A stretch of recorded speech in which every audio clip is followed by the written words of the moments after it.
BJP JDS ಕಾರ್ಯಕರ್ತರು ಉತ್ಸಾಹದಿಂದ ಕೆಲಸ ಮಾಡ್ತಾ ಇದ್ದಾರೆ. ಟಿವಿ5ಗೆ ಕೋಲಾರ ಕ್ಷೇತ್ರದ ಎನ್ಡಿಎ ಅಭ್ಯರ್ಥಿ ಮಲ್ಲೇಶ್ ಬಾಬು ಈ ಹೇಳಿಕೆಯನ್ನು ನೀಡಿದ್ದಾರೆ. ಎಚ್ಡಿಕೆ 8 ವಿಧಾನಸಭಾ ಕ್ಷೇತ್ರದ ನಾಯಕರು ಜೊತೆಗಿದ್ದಾರೆ. ಕಾಂಗ್ರೆಸ್ ನಾಯಕರ ಒಳ ಜಗಳ ಅಸಮಾಧಾನ ನಮಗೆ ಅನುಕೂಲ ಆಗತ್ತೆ. ನಾನು ಸ್ಥಳೀಯ ಆಗಿರೋ ಹಿನ್ನೆಲೆ ಜನರು ನನಗೆ ಅವಕಾಶವನ್ನ ಕೊಡ್ತಾರೆ ಅಂತ ವಿಶ್ವಾಸದ ಮಾತುಗಳನ್ನು ಕೂಡ ಆಡಿದ್ದಾರೆ.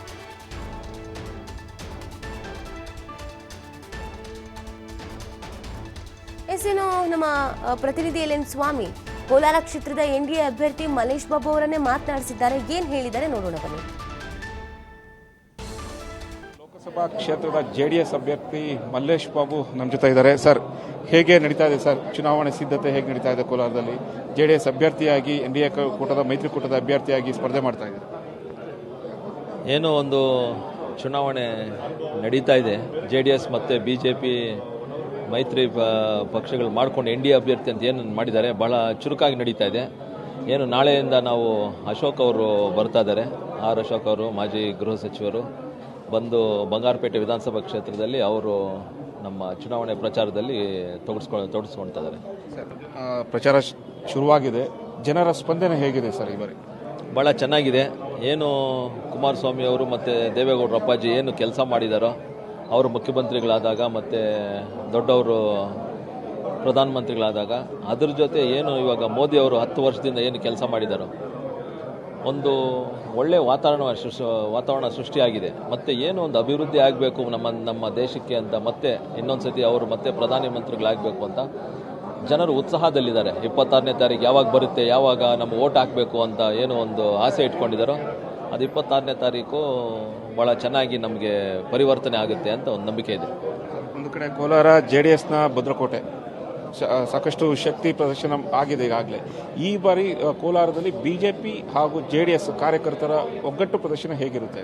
ಭಾಳ ಚೆನ್ನಾಗಿದೆ. ಏನು ಸಮನ್ವಯ ಸಭೆಗಳು ನಡೆದರೆ ಎಲ್ಲ 8 ವಿಧಾನಸಭಾ ಕ್ಷೇತ್ರದಲ್ಲಿ ಆ ಸ್ಟೇಜಸ್ ಮೇಲೆ ನೋಡ್ಬೋದು.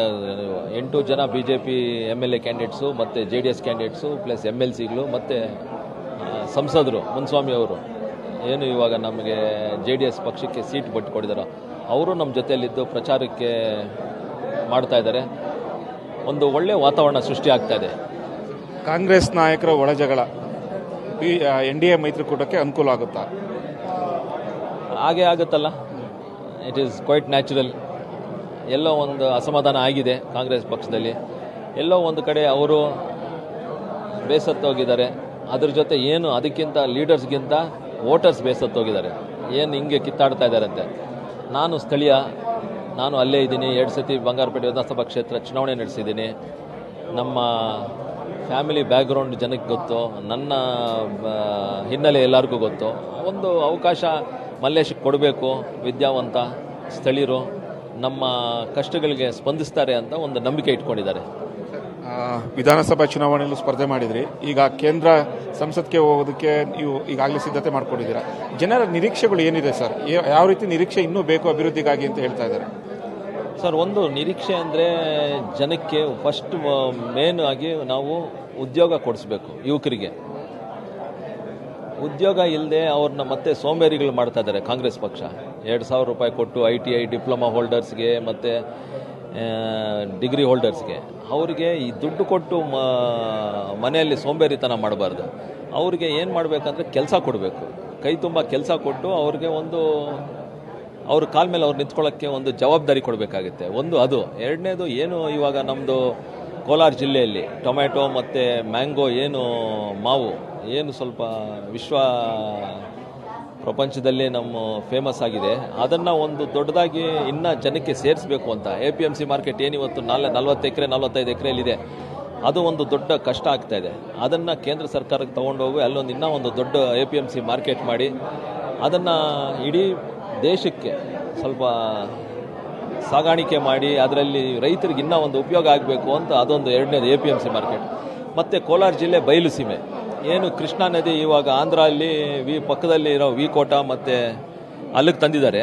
ಆ ನೀರನ್ನ ಕುಮಾರಸ್ವಾಮಿ ಅವರು ಮತ್ತು ಪ್ರಜ್ವಲ್ ರೇವಣ್ಣ ಅವರು ಮತ್ತು ನಾವು ಏನು NDA ಮೈತ್ರಿಯಲ್ಲಿದ್ದೀವಿ 3 ಜನ ಗೆದ್ದು ಹೋದ ಮೇಲೆ ಅದು ಒಂದು ಆ ಕೃಷ್ಣಾ ನದಿಯನ್ನು ಕೋಲಾರ ಜಿಲ್ಲೆಗೆ ತರಬೇಕು ಅಂತ ಒಂದು ಯೋಜನೆ ಆಲ್ರೆಡಿ ನಾವು ಮಾತಾಡ್ಕೊಂಡಿದ್ದೀವಿ. ಬಟ್ ಅದನ್ನು ಅಲ್ಲಿ ಹೋಗಿ ಮೋದಿ ಅವರ ಸರ್ಕಾರ ಇದ್ದಾಗ ಪ್ರಧಾನಮಂತ್ರಿಗಳಿದ್ದಾಗ ಅವ್ರನ್ನ ಮನವೊಲಿಸಿ ಆ ನೀರನ್ನು ತಂದರೆ ಕೋಲಾರ ಜಿಲ್ಲೆಗೆ ಒಂದು ಒಳ್ಳೆ ಸುವರ್ಣ ಅವಕಾಶ ಸಿಗುತ್ತೆ ಅಂತ ನನಗೆ.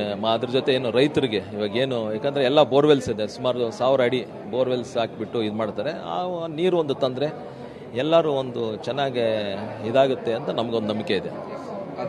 Thank you. ಇದಿಷ್ಟು ಕೋಲಾರ ಕ್ಷೇತ್ರದ JDS ಅಭ್ಯರ್ಥಿಯಾದಂತಹ ಮಲ್ಲೇಶ್ ಬಾಬು ಅವರ ಮಾತಾಗಿತ್ತು. ಕ್ಯಾಮ್ರಾ ಪರ್ಸನ್ ಸಿದ್ದು ಜೊತೆ ಹೆಲೆನ್ ಸ್ವಾಮಿ, T5 ಬೆಂಗಳೂರು.